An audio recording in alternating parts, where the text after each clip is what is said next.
नमस्कार and welcome to Bharat affairs. हाल ही में 4 स्टेट और 1 यूटी, वेस्ट बंगाल से लेकर जो आसाम है, तमिलनाडु और केरल, और 1 यूटी जिसमें पुडुचेरी, यहाँ पर इलेक्शंस कंडक्ट हुए थे। और आज के दिन में चुनाव के परिणाम के मुताबिक वेस्ट बंगाल से लेकर जो आसाम है, यहाँ तक की जो पुडुचेरी है, यहाँ पर हमें एनडीए की गवर्नमेंट बनती हुई दिखाई दे रही है। वही अगर तमिलनाडु की बात करें या फिर केरल की बात करें, जहाँ तमिलनाडु में जो टीवीके पार्टी है और केरल में कांग्रेस की पार्टी यहाँ पर लीड कर रही है। लेकिन वेस्ट बंगाल के चुनाव के जो परिणाम है, जिसमें टीएमसी जो पार्टी है पिछले 15 साल से रूल कर रही थी वेस्ट बंगाल में, 2011 से लेकर 2026 तक में, अब ये जो रूल है अब ये एंड होने वाला है। क्योंकि वेस्ट बंगाल के चुनाव के परिणाम है जिसमें ये कहा जा रहा है कि जो बीजेपी है ये अब 200 सीट्स के काफी करीब है। अगर आप आंकड़े देखें तो इलेक्शन कमीशन ऑफ इंडिया के वेबसाइट में जो वेस्ट बंगाल असेंबली का जो रिजल्ट है, इसमें बीजेपी जो है ये 193 के साथ में यहाँ बढ़त बना रही है। आप नीचे देख पाएंगे जो लास्ट अपडेट है 2:18 PM का है, 4 तारीख आज की ही हम बात कर रहे हैं।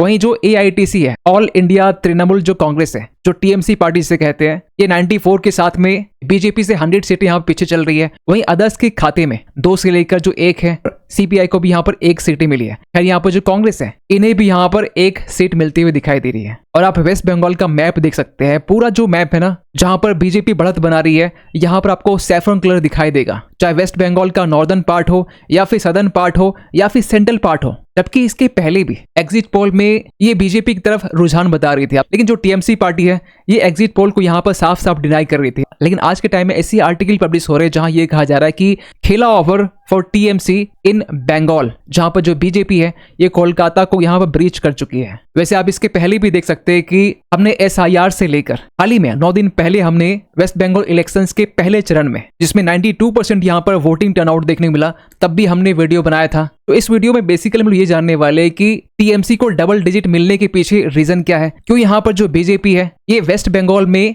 200 सीट्स के अराउंड यहाँ पर पहुंच चुकी है। तो अगर वेस्ट बंगाल में टोटल असेंबली सीट्स को देखें तो टोटल यहाँ पर 294 सीट्स हैं, जिनमें मेजोरिटी के लिए 148 सीट्स लाने हैं और बीजेपी के पास में 193 सीट्स हैं। मींस बीजेपी जो है यहाँ पर अकेले गवर्नमेंट बना सकती है। और सबसे इंटरेस्टिंग फैक्ट यहाँ पर यह है कि 1977 से लेकर 2011 तक में हमें वेस्ट बंगाल में फ्रंट का डोमिनेंस देखने को मिला था, जहां पर 34 इयर्स एक लंबा टाइम रूल देखने को मिला। और इसे यहाँ पर ब्रेक की ममता बनर्जी 2011 से लेकर 2026 तक में टीएमसी अगेन यहाँ पर डोमिनेट करती है। और आपने एक चीज नोटिस की होगी कि वेस्ट बंगाल में इससे पहले भी जो इलेक्शन हुए हैं, चाहे 2016 का हो, 2021 का हो, यहाँ पर आपने एक चीज नोटिस की होगी कि यहाँ पर जो टीएमसी है ये अकेला यहाँ पर डोमिनेंट पार्टी थी, और जो लेफ्ट पार्टी है, चाहे वहां की कांग्रेस हो या फिर बीजेपी हो, इन्हें काफी कम सीट यहाँ पर हासिल होती थी। लेकिन अब जो इलेक्शंस यहाँ पर कंडक्ट हो रहे हैं, यहाँ पर डायरेक्ट जो टीएमसी है वर्सेस बीजेपी ये देखने को मिल रहा है। और 2026 के इलेक्शन में जो 2 फेजेस में हमें देखने को मिला, जिसमें 23 अप्रैल और 29 अप्रैल, जिसमें वोटिंग टर्नआउट यहाँ पर 92% के राउंड में थे। और अगर आप 2021 के असेंबली इलेक्शन को देखें तो टीएमसी पार्टी को उस टाइम में टोटल 211 सीटें मिली थी और वही बीजेपी को यहाँ पर 77 सीटें। लेकिन आप वोट परसेंटेज देखिए, 48% यहाँ पर टीएमसी पार्टी को और बीजेपी को यहाँ पर 38%, दोनों में 10% का डिफरेंस है। लेकिन जो सीट में डिफरेंस है ये करीब करीब 140 से लेकर 150 सीट की है। लेकिन नंबर्स हैव टर्न्ड, आप यहाँ पर देख पाएंगे इस बार की इलेक्शंस के रिजल्ट में 193 जो सीटें हैं ये बीजेपी के पास में, टीएमसी के पास में 94 सीटें। हो सकता है कि शाम तक में ये जो नंबर्स है आगे पीछे हो सकते हैं। और टुडेज चाणक्य के एग्जिट पोल में भी बीजेपी को लेकर ये प्रोजेक्ट किया गया था कि इन्हें 192 सीटें यहाँ पे मिलने वाली है। वहीं जो टीएमसी है ये 100 के आसपास में यहाँ पर सिक्योर कर सकती है। और वही जो चीजें हैं हमें यहाँ पर देखने को मिल रहा है। यहाँ पर यह भी हो सकता है कि जो बीजेपी है ये 200 सीट्स को भी यहाँ पर क्रॉस कर दे। और जब एग्जिट पोल के रुझान आए थे उस टाइम भी टीएमसी की तरफ से इलेक्शन कमीशन ऑफ इंडिया का अप्रोच किया गया, बैलेट टैंपरिंग को लेकर यहाँ पे एलिगेशन लगाए गए, जिसे इलेक्शन कमीशन ऑफ इंडिया की तरफ से साफ साफ रिजेक्ट कर दिया गया। इतना ही नहीं, एग्जिट पोल के रुझान से ममता बनर्जी के जो भतीजे हैं अभिषेक बनर्जी, इन्होंने यहाँ पर साफ साफ सेंट्रल गवर्नमेंट को, यहाँ तक कि इलेक्शन कमीशन ऑफ इंडिया को, यहाँ तक कि वेस्ट बंगाल में जो सीआरपीएफ जो डिप्लॉयड है इन्हें भी यहाँ पर धमकी दी गई। इवन की बीजेपी को लेकर यहाँ पे इन्होंने ये कहा कि इन्हें 10 जन्म लग सकते हैं वेस्ट बंगाल का जो फाल्टा असेंबली कॉन्स्टिट्यूएंसी है यहाँ से टीएमसी को हराने में। लेकिन सवाल ही निकल के आता है कि 15 साल का एक लंबा रूल इसके पीछे क्या वजह रही होगी जो टीएमसी यहाँ पर लूज कर रही है? पहली बात तो ये है कि 15 साल का जो रूल होता है, जिसके बाद में एक एंटी इनकम्बेंसी जो वोटिंग्स है ये हमें देखने को मिलता है। जो वोटर्स होते हैं वो यहाँ पर बदलाव चाहते हैं, लेकिन सबसे इंपॉर्टेंट जो फैक्टर है वो SIR का है, स्पेशल इंटेंसिव रिवीजन का है, जिसमें हमने पहले ही कहा था कि इस बार के इलेक्शन के पहले चरण में 92% से भी ज्यादा यहाँ पर वोटिंग टर्नआउट देखने को मिला। हमने आपसे कुछ आंकड़े भी यहाँ पर शेयर किए थे, जिसमें वेस्ट बंगाल के जो मुर्शिदाबाद है यहाँ पर 93% वोटिंग देखने को मिला, जबकि पिछले इलेक्शंस में ये 82% था। इतना ही नहीं, साउथ दिनाजपुर में 95% की वोटिंग टर्नआउट थी, जो बीरभूम में यहाँ पर 94% की थी। जबकि होना ये चाहिए था कि इलेक्शन कमीशन ऑफ इंडिया की तरफ से 90 लाख वोटर्स को यहाँ पर डिलीट करने के बाद में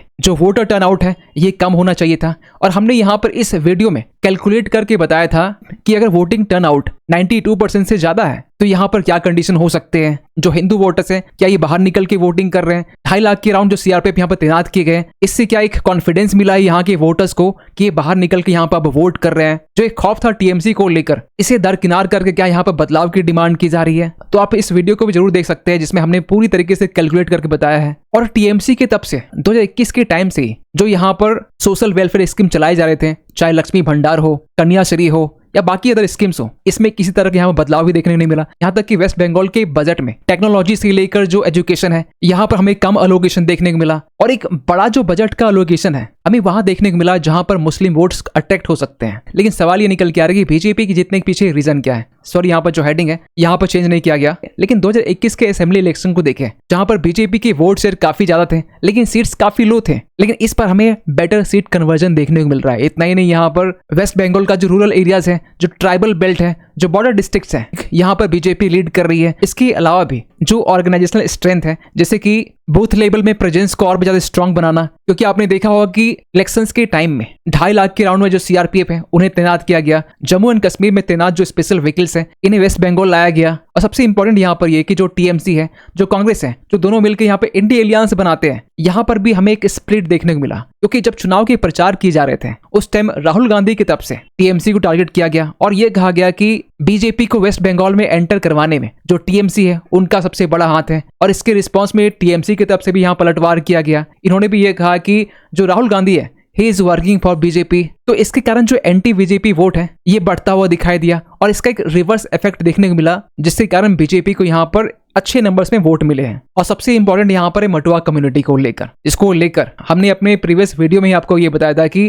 जो मटुआ कम्युनिटीज है ये अच्छा खासा वोट शेयरिंग रखती है। 2021 के टाइम में मटुआ कम्युनिटी जो है ये ममता बनर्जी को जिताने में एक अच्छा रोल यहाँ प्ले किया था। और इसको लेकर इस बार जो ममता बनर्जी है अगेन यहाँ पे पॉलिटिक्स करते हुए दिखाई दी। यहाँ पर ये कहा गया कि जो मटुआ कम्युनिटीज है इन्हें यहाँ पर SIR के जरिए टारगेट किया जा रहा है, इन्हें यहाँ पर वोटर लिस्ट से डिलीट कर दिया जाएगा। जबकि इसी के रिस्पांस में पीएम मोदी की तरफ से ये आश्वासन दिया गया कि जो सिटीजनशिप को लेकर यहाँ पर एक इशू बना हुआ है, क्योंकि जो मटुआ कम्युनिटी है तो वेस्ट बंगाल में 32 असेंबलीज में अपना इन्फ्लुएंस रखते हैं। और कहा यह जाता है कि ये जो मटुआ कम्युनिटी है ये बांग्लादेश के जो ओराकंडी है यहाँ पर इन्हें फाउंड किया गया था, जो आज के टाइम में बांग्लादेश में है। तो यहाँ पर इन्हें सिटीजनशिप देने की बात की गई पीएम मोदी की तरफ से। खैर, चुनाव के जो परिणाम है ये अब ऑलमोस्ट यहाँ पर क्लियर हो चुका है कि जो बीजेपी है वेस्ट बंगाल में यहाँ पर गवर्नमेंट बनाने वाली है। लेकिन यहाँ पे ये भी कहा जा रहा है कि रिजल्ट के बाद में वेस्ट बंगाल में हमें हिंसा देखने को मिल सकता है। और इसको लेकर भी सेंट्रल गवर्नमेंट की तरफ से ये कहा गया कि जो सीएपीएफ है जो वेस्ट बंगाल में तैनात है आज के टाइम में, ये इसके बाद भी 60 डेज के लिए वेस्ट बंगाल में डिप्लॉय रहेंगे, ताकि जो चुनाव के बाद जो हिंसा हमें देखने को मिलता था टीएमसी की तरफ से